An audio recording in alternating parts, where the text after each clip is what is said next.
მარწყვის კვების განხორციელება პროფესიონალურ დონეზე.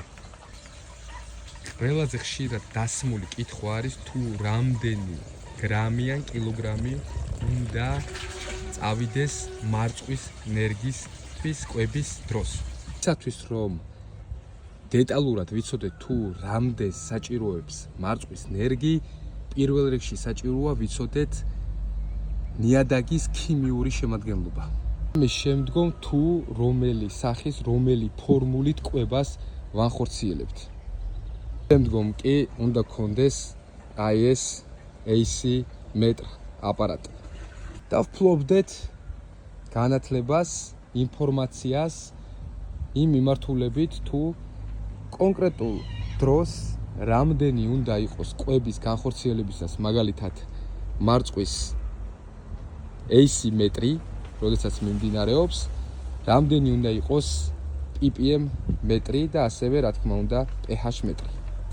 ამ წუთში ვანხორციელებთ კვებას NPK 27-27-27 პლუს მაგნიუმი დამატებული.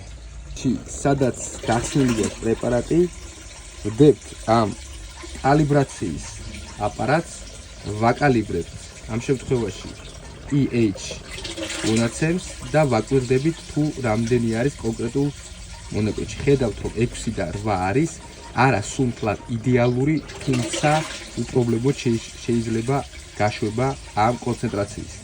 ჯერზე ვაკვირდებით AC-ის მონაცემებს, ეს არის წყლისა და სასუქის ურთიერთქმედება და ვნახულობთ რომ გვაქვს 1 და 1, თითქმის 1 და 2, რომელიც ასე უპრობლემოდ არის და 2 და 0-მდე თავისუფლად შეიძლება მისი შევსება სასუქით. რაც შეეხება ppm მეტრს, მას აქვს სხვადასხვა მონაცემები კულტურის, ვეგეტაციის დასაწყისში, ყვავილობის დასაწყისში და შემდგომ, რა თქმა უნდა, ნაყოფის ფაზაში.